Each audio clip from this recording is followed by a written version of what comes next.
Welcome to this month's edition of Sound Byte Sessions, CR2's in-house knowledge sharing series. And this month we're in Dublin in CR2's HQ in Park West. And I'm here to talk today specifically with Cormac Duncan. He's our head of product management. And I want to talk to him about host card emulation and tokenization.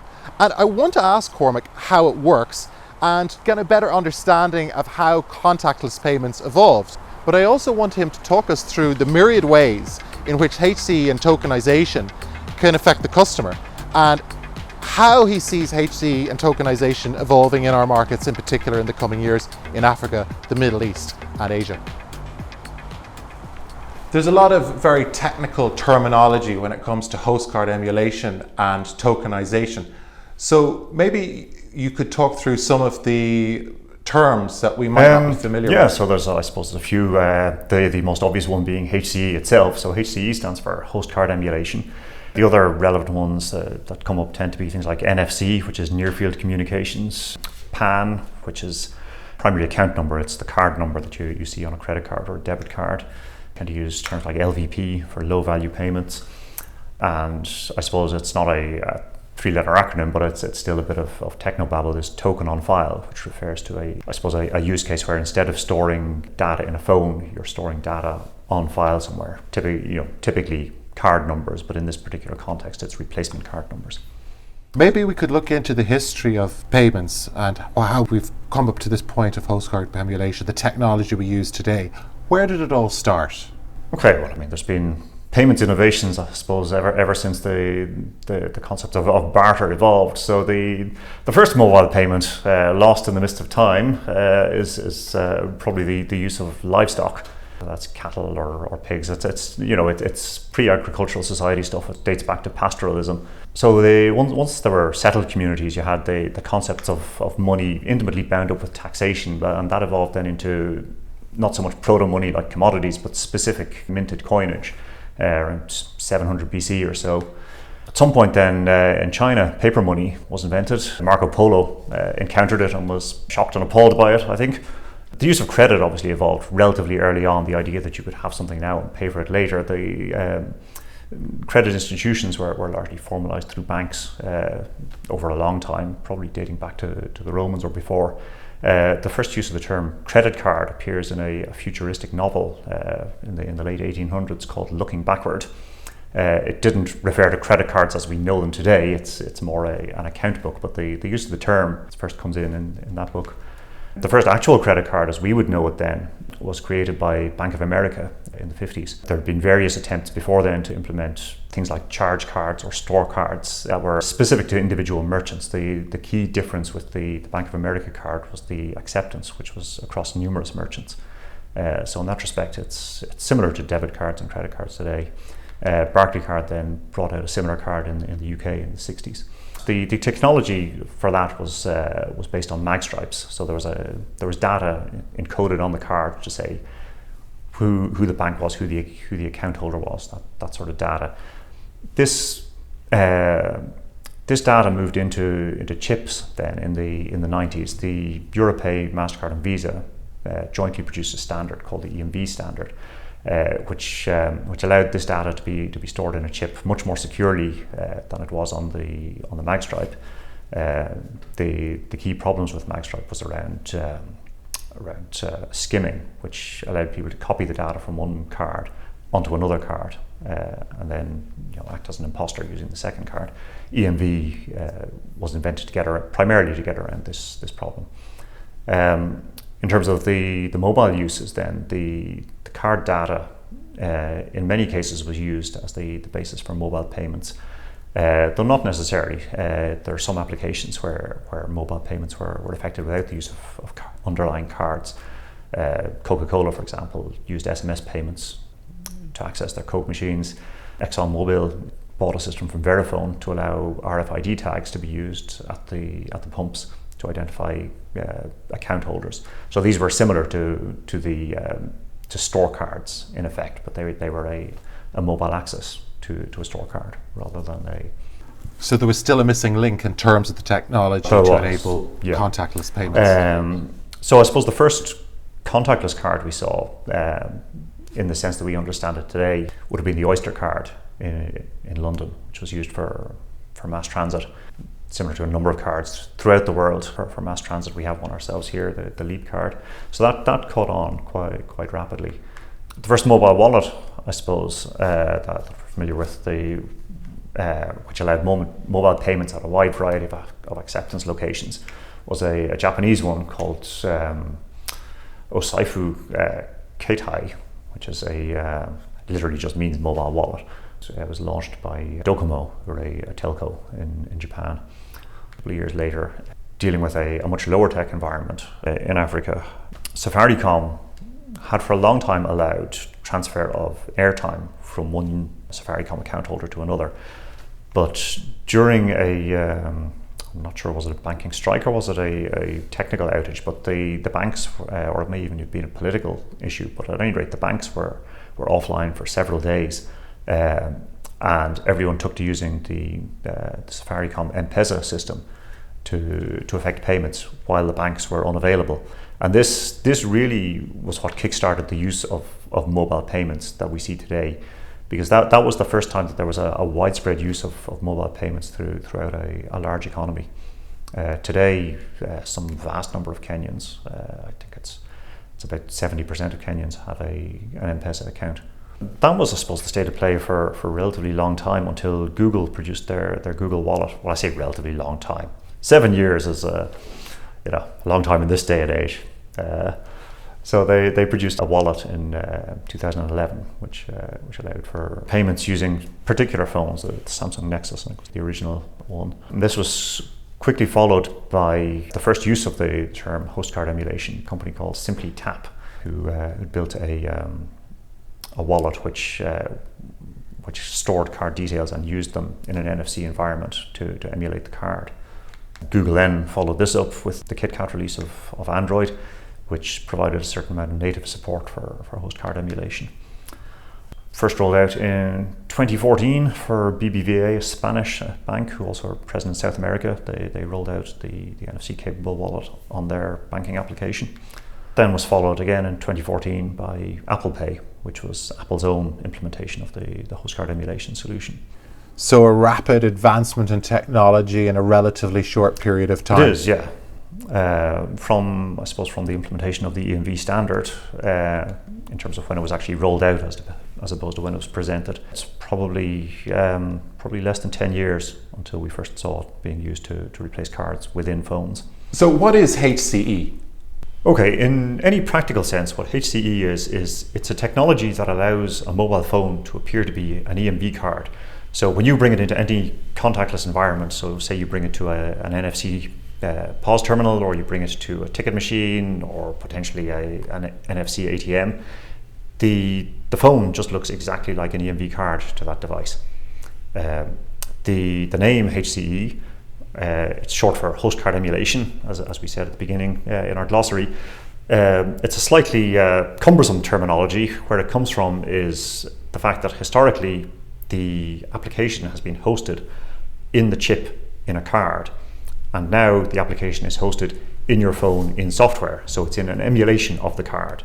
So instead of being hosted on the card, it's an emulated host. So how does tokenization fit in with all of this? So where tokenization fits in is in the early examples of card emulation in the phone, the card details were used directly. Now this has some disadvantages. For a start, because the numbers of communications involved throughout the ecosystem when you're doing card payments, the card data is visible and potentially could be intercepted. What tokenization does is it replaces the card number with a surrogate card value, so that throughout the ecosystem, aside from in some very specific places in the issuer's system, the card number is never used at all. So throughout the system, this surrogate value is used, and this provides a great deal of security for the card operating systems. So there's a security standard, an international security standard called the Payment Card Industry Data Security Standards. Now this has grown out of the two different approaches towards security taken in Europe and in the US. In Europe, a technical approach was taken towards security, or a technological approach, where the card data was protected using cryptography, using chip cards, using the EMV standards. In the United States, they resisted the use of EMV for a very long time and instead took a procedural approach towards data security, where they said that anyone who collected card data was responsible for it and liable for the misuse of it and any losses arising out of data breaches. So PCI has grown out of that and has been adopted by Visa and MasterCard and is now in force essentially throughout the world. Anywhere where Visa, MasterCard, or increasingly UPI is used, it's a condition of the use of participation in these schemes that the PCI DSS standards are adhered to. So rather than collect up card numbers, which may be compromised in a data breach, throughout all the ecosystem, all you have is these tokens. So the issue of card data security doesn't arise because there is no card data. So how does HCE work? Well, I suppose there's two phases generally to the use of HCE. So there's the token provisioning, the enablement side of it, and then once you have the token in your phone, there's the actual transaction side of it. So if we look at those separately, in the provisioning side, what happens is the card details are captured in the phone, whether you scan it by NFC or whether you take a photo or whether you enter them in manually. You get your card details into your phone. Your phone then calls up either the application provider or directly calls out to Visa or MasterCard, the token provider, and requests a token for those card details. The token provider, so Visa typically or MasterCard, will call the card issuer, so your bank, and will ask whether they can tokenize that card or not. So your bank doesn't provide the token, they just provide the approval. So if, for example, they don't subscribe to this wallet scheme, or they don't trust the wallet scheme, or there's some other issue with your card, you've failed some fraud or risk management check, they may not approve it, but otherwise they'll approve your card for tokenization. And at this point, the token provider will issue a token to the application. So your phone will then have the token in it, and that's the last time your phone will see the card details. So then when you go to make a payment, what happens is when you hold your phone against the POS terminal, the POS terminal reads the token from the phone and then submits a transaction to the acquirer using the token. The acquirer passes that on to Visa, again using the token, and Visa then translates, or rather swaps your original card number back in where the token was and passes the transaction back to the issuer. So the transaction process is transparent to the issuer. The issuer never sees the token. They simply see another transaction from your card, which they will approve or not, depending on the usual criteria. And then when they send their response, Visa will swap the token back into the response and pass it back to the acquirer, who pass it back to the POS device to approve or reject as normal.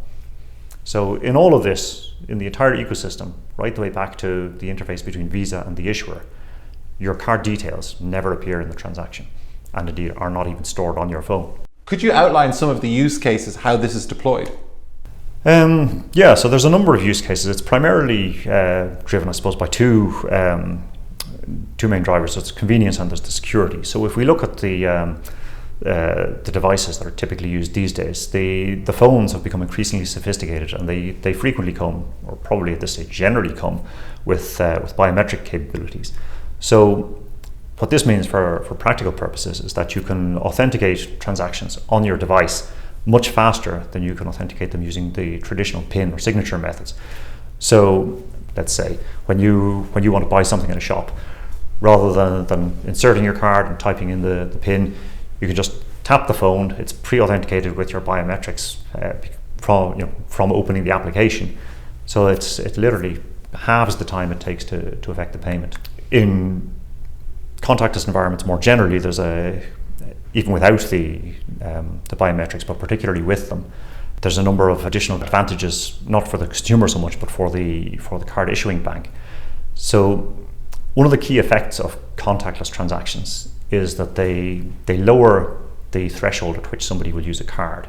So traditionally, if you were buying something with a card before contactless, the value at which someone would use a card instead of cash tended to be around €10.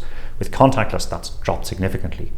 And now what we've seen with card wallets is that it's dropped further, where it can be, in Europe, it can typically be less than €1, and people will still use the phone in preference to cash. So what that means for the issuing bank is that whichever card you've installed in the wallet as the default card for use is now what the bank would term top of wallet. it's the card that's most often used. It's where all the transactions take place, and whichever issuer owns that card will see whatever benefits accrue from card transactions to themselves over for example, your cash use. So it's a powerful driver for card issuers to get their cards in use. Another advantage, of course, is the form factor. We've been discussing phones here all the time, but there's nothing to stop you implementing HCE in, for example, a smartwatch. And there are many other smart devices, different form factors where this technology can be enabled. So a lot of people would be asking, how does this affect ATM? Okay, so for ATM, in the last year or so, the card schemes have approved the use of NFC as a card reading technology. So how it affects ATMs is that because the phone is now indistinguishable from a card in an NFC environment, you can now use your phone to access ATMs for cash out or whatever ATM service you happen to be using. This has a number of advantages. First of all, as we discussed, speed typically halves the time, contactless generally, about halves the time it takes to access an ATM. In our test here in the lab, we've seen it drop from a bit over 50 seconds to around 30 seconds, so significant saving there. It also has a big security impact. Because an ATM is an unattended terminal, there's always been the risk of skimming, where people have tampered with the terminal to read card details of cards that are inserted. With HCE in an NFC environment, while you couldn't rule out that somebody might tamper with the device to read the card details are not in fact any use to anybody, because the token is issued in a specific context. So for example, specific to a wallet or specific to a merchant or for one-time use only or for a specific limited period. The token can't be used outside that context. So even if you do capture the token details, they're not any actual use to an imposter. So we've looked at the acceptance side, but there are also advantages in the card issuing side from point of view of card distribution. Typically in Europe, card distribution might take a day to ship out the card, maybe two, and the same time for the PIN. They tend to arrive at the same time or within a day of each other. So it's quite an efficient process. But in the markets we're in, distributing the cards can take a couple of weeks, and that's not even necessarily the worst case. The postal services have a lot to contend with there. They're dealing with very remote areas without formal addressing systems. So it is a challenge for them. What tokenization and HCE can allow is, while the card is in transit, you can digitally distribute the card details to a mobile phone, and that phone can then be used as the card while you wait for the physical card to arrive. So this means that the cardholder can, from the point of having ordered the card or from the point of the card having been issued, they can straight away start transacting using that card. So that's obviously for normal debit and credit cards. There's an interesting specific use case as well, which is the case of gift cards. So when people buy gift cards, they typically buy them in a store, but increasingly they buy them online. And again, you have the same challenge. The issue there is the card has to be sent to the recipient. And that can take, in our markets, again, quite a long time. Rather than ship it out as a physical card, what you can do is you can digitally distribute these cards directly to a mobile device, and then the recipient can immediately start transacting from the gift card. Now, it might seem like a bit of an edge case, but you have to remember, gift cards are a very profitable business for banks or for card issuers. The breakage, by which we mean the money that's left on a card after somebody has stopped using it, is often significant. It tends to be of the order of between 10 and 20%. And on top of that, a very large number of gift cards are never used at all. So there's a significant, even on top of the fees, there's a significant amount of money that can be made just from the residual cash on gift cards. So it's a very lucrative business. And any aid to growing that business is very welcome to the banks. What's the outlook for HCE in our markets in Africa, the Middle East and Asia? Well, there's a number of drivers for HCE in these markets. So on the one hand, the penetration of NFC devices, so POS terminals, ATMs and that, is always increasing. Visa and MasterCard have mandated contactless as a scheme rule. So there's more and more contactless readers coming into play. The smartphone penetration in our markets is also increasing year on year. In many places it's breaking 50% at this stage. Then on top of that, on the issuing side, there are mandates from the schemes that cards have to be capable of being tokenized. And of course, the biggest impact is Apple Pay and Google Pay, who are increasing their reach every year and are now looking at moving into Africa. They're already present in parts of the Middle East and parts of Southeast Asia. So they're a huge influence in this because they're essentially the definitive HCE wallets. So what's CR2's approach? Okay, so our strategy is twofold. So we look at both sides of this equation. On the one side, the acquiring, the acceptance side, and on the other side, at the issuing side. So on the acquiring side, we're building a tokenized digital wallet. So what that will do is it will enable customers to use any card from any bank and to tokenize it in a digital wallet in our mobile app, and then use that card to make payments for bill payments, for person-to-person transfers, for QR code purchases at merchants. And then on the issuing side, we have our card system already. What we'll be doing is enabling any cards held in our card system to be tokenized so that they can be used in digital wallets like our own, or in HCE wallets like Google Pay or Apple Pay, or third-party wallets of that nature. So when it comes to the customer, what are the main advantages? From the point of view of card issuing, we have the obvious one that we discussed, that you can issue the plastic and then issue the card to the phone while the plastic is still in transit, so that allows immediate use of the card.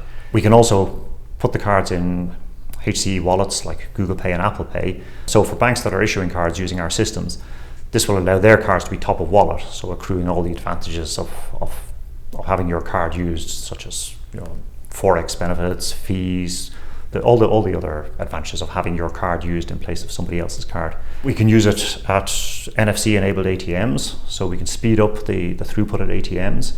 To give you a rough order of what that might be worth, when you consider that we can roughly half the time it takes to do a transaction at an ATM. That essentially means in areas where there's very high usage, where you typically see ATM queues, rather than putting in two ATMs, you can service the same size of queue with one ATM. And an ATM costs about 25,000 euros. So it's, that's a significant saving potentially in some environments.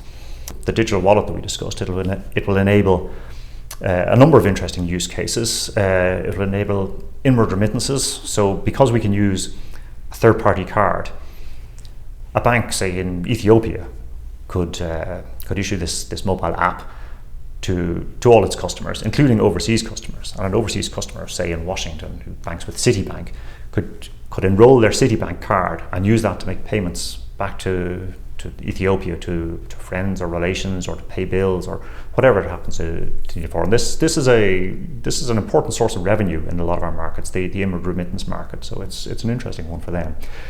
It also enables us to do digital payments from third-party cards for use cases such as QR codes, which is an interesting one where merchants are enrolled not using POS terminals, but using either their phone or using a hard copy QR code as a proxy for their account. So this allows anyone to pay the merchant without them having to go to the expense of having a POS device. And this is key for the banks because a POS device costs a couple of €100 potentially. So this is a great enabling technology to bridge the divide between the digital and the self-service channels. Cormac Duncan, CR2 Head of Product Management. Thanks for joining us. More analysis and insight into mobile banking in our next Sound Byte session from Dubai. Hey guys, Asif here, CR2's new mobile champion. Join me in our next session on mobile banking trends, where we'll have an in-depth look of why banks should invest in digital, what are the current challenges being faced by the banks, and how we at CR2 can help them overcome these challenges. That's about it for this edition of Sound Byte Sessions. Thank you for joining us. Stay tuned for updates for our next session. But from me and the rest of the team here in Park West in Dublin, goodbye.